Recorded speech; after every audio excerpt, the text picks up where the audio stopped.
result of this. Learning more about people and more about how to run a company.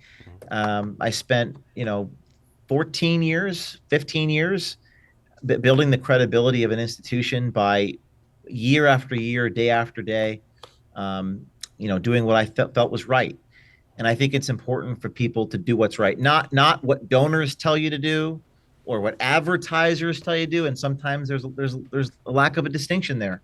Yep. I never did what donors told me to do. I I did what I felt was right, and we built quite a movement as a result of it. And I'm going to do the same. I'm going to do the exact same thing in a different way. I'm going to do it in a better way, I think, because I've learned from what I've been through.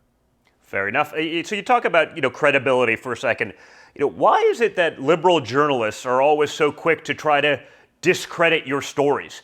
And they seem to fail. I think you used to have a sort of a wall of retribution where people had to come back and apologize and retract their statements about it. But if you put something out within seconds, they're discrediting it almost faster than they could have possibly even watched what you actually said, what you actually discovered. Yeah, I call this the reverse Gandhi. So Gandhi once said something like, first they ignore you, then they laugh at you, then they attack you. And with me, it was like first they attack me, then they eventually just try to ignore me. Mm-hmm. In the beginning, they said the tapes were doctored. They said the tapes were edited. Now they don't really say that anymore. And I think it's because most people can see right through that. It's like, what do you mean the tapes are edited? Give us an example of an actual edit. They can never name an example, right? Mm-hmm. Yeah. I mean, so there's that. And I think by and large, there's a part of me that actually would say that, believe it or not, when it comes to me and what I'm doing, and hopefully what happens next week too, that people are actually more united. Like, let me give you an example. When the FBI raided my home and my colleagues, Spencer and Eric's home, former reporters of Project Veritas, the ACLU, the American Civil Liberties Union, came to my defense. That should shock you. It should shock your It audience really, too. really should, But because it feels like they're for anything but civil liberties these days. right. But when it comes to me, I think there are some really fundamental things at issue here. The First Amendment, right? The Fourth Amendment, the right to not have your reporter's notebook seized because you're asking the president for a comment. Joe Biden, we asked him for comment. These are things that we should really unite people. So I believe that things are getting better. They may want to hate me, but oftentimes it's not the methods that they hate. It's the who I'm investigating thing. Mm-hmm. So hopefully over time, that they people are starting to see that what we do kind of unites people even more than it divides people. So how big was the wall of retractions? Oh man, it was like it wasn't big enough. I think Yeah, we well, they built did that to me the also. office was. I had a couple, during the Russia, I was like 3 or 4 times, the walls are closing in, Don Jr., XYZ, and it turns out to be all bullshit. But, they won't even retract the story when they know it's wrong, right? The Adam Schiff, when he changed the date in the emails and all this kind of stuff, and it's like, here's the originals. Like, what are you talking about? And, they just move on and they go right to ignore. Yeah, it's like whack-a-mole. Is you're always trying to get the retraction, and then the other thing is that I took so much satisfaction in that because even they're little victories, they're little accomplishments. So people loved them. Sometimes I felt like I was, there's a proverbial saying, you're farting into the wind. Like, this is really making a difference. But people loved them because you're getting little victories, Yeah. and they'd have to. And we talked to the general counsel of these news organizations, and we talked to them, and they'd say, okay, and we'd actually build good relationships with just by virtue of emailing Yeah. the bosses at these news organizations. Some of these are not bad people; they're just lawyers working for NBC or what was the biggest the one we got the most retractions from was Newsweek.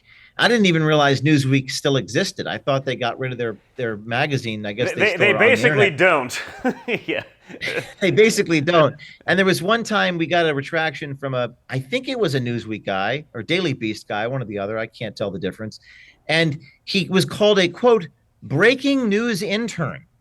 So they had a breaking news intern, and then I gave air to the fact that there exists someone called breaking news intern, and then like they let the breaking news intern go.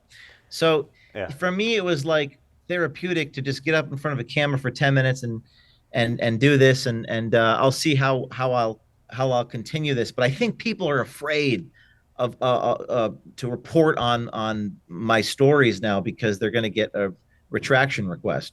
Yeah, no, I had a similar instance with one of the recently bankrupted sort of leftist or journalistic entities, so to speak, where they came to me a couple years ago and they were like, in 2000, it was like 13 years earlier or something. It was like 2000. You were on Jeffrey Epstein's plane, and we have two people that will say that. I was like, I wasn't. Like, I guess I went to some event that apparently he was at or something, and they were like, well, we're writing it, we are doing this, and literally it was one of those weird things. I remember who I flew down with, a friend of mine, on his plane, and his pilot like had the records from like 13 years ago. So after this long back and forth of like, hey, if you do this, I'm going to sue you. Here's the flight logs that show you that I wasn't with him, yada, yada, yada. It was like I crushed them. They didn't care about the truth. They just wanted to put this out there, even when I proved that it wasn't. But then I was like, hey, if you do it with this proof, I'm going to sue your asses off. And it was like I ruined their year. And I'm like, it's sort of weird. Like you have, 56 or whatever it was, Bill Clinton trips, and you're just trying to put me on a plane with this guy, like that I have no idea, that I've never met. Seems sort of weird. And yet that's the level of credibility that these guys have. It's not about the truth. It's about what they can do to their political enemies. Yeah, they're not used to people fighting back. They're not used to that. Yeah. And it was remarkable. It's important work to hold them accountable. And honesty, it's one of the great ironies of my life is that I've been, called a liar for 10 years. It was only until recently, in the last few years, that I think things really, really took off.